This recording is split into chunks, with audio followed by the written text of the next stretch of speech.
Hi guys, welcome to another episode of Small Steps to Freedom, the channel where we discuss all things personal finance and financial freedom. Freedom, can you believe it's the 5th episode that I'm putting out there?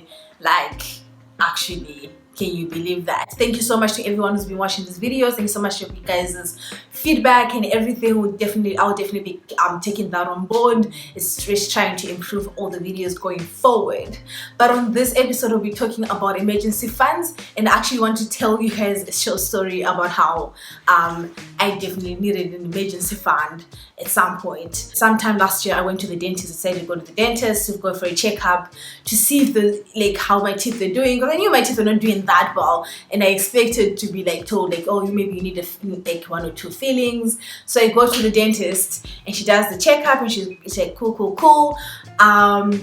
She's like, girl, you actually need 2 root canals. And I'm like, excuse me, two root canals?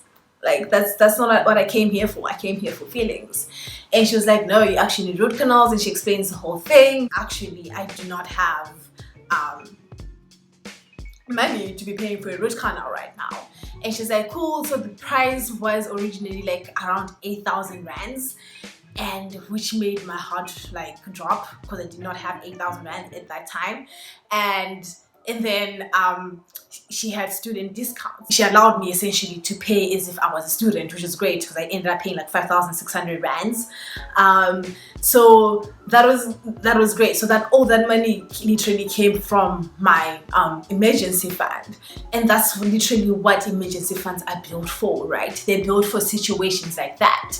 So by definition, essentially, an emergency fund is a liquid account that you can access in case of an emergency. It acts as a net, or it acts as a buffer between you and life. So when shit hits the fan, essentially, you're able to tap into an account that helps you in case of an emergency, right? They're obviously important because you can use them in terms of taking care of any emergency medical procedures. You need to suddenly lose your job, for example, which is a really big one. You could lose your job, or you could be retrenched, or anything like that.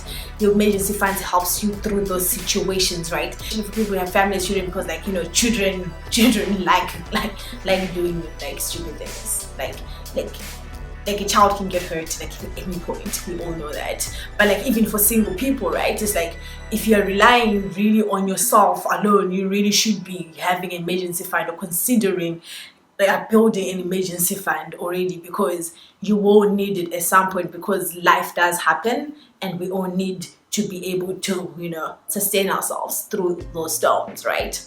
So now that we've covered why an emergency fund is important, in terms of what's important in terms of when you're building your emergency fund, you have to make sure that one really important is that it's easily accessible, right?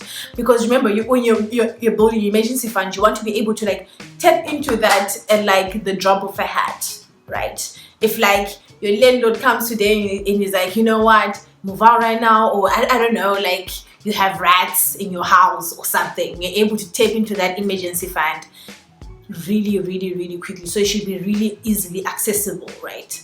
So one, it should be really easily accessible. It shouldn't be too easily accessible to the point that you're able to tap into it, I don't know, in the middle of your night out at Long Street or something, and you're like, oh, I want to buy another bottle or something like that.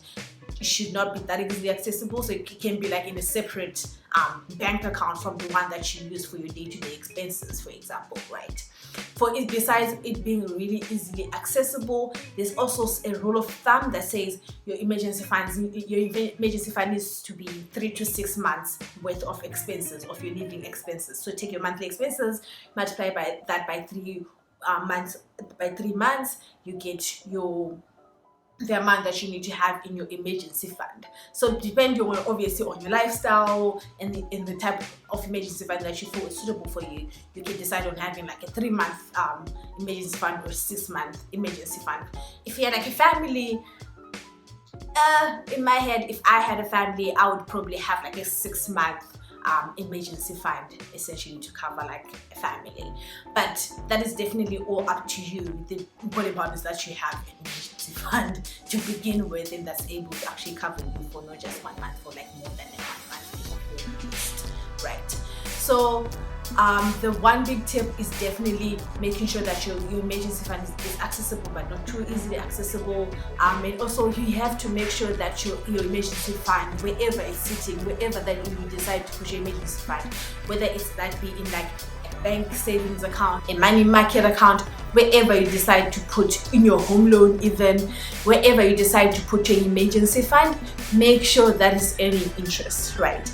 And in it earning interest, right, make sure that it is at the very least, this should be like the basic requirement should be it at least keeps up with inflation. Because remember, the 1,000 rands of 2019 is not the same 1,000 rands of 2020. So you want to make sure your money keeps its value as time goes along, right? So that's really, really important. So yeah, guys, like that's how you literally, that's like what an emergency fund is. It's pretty simple to set up. You just decide how much you want to set up, how much you need in your emergency fund, and then you open the account. You just shop around for your different savings accounts. You can even consult your financial planner for it as well. Definitely, if you consult your financial planner or financial advisor who is registered, that's the important part. They need to be registered. If you need advice on it. But that's essentially what an emergency fund is, and I hope you can actually take this information and take the principles from it when you're building your emergency fund and sustaining it. But thank you so much for watching this video. I will see you on my next video, so be sure to leave your comments down below. If you'd like to interact with me a lot more on personal finance, I'm very vocal on personal finance on Twitter at Evolving to Leave. Leave a link to my profile down below. Until I see you on my next video, bye for now.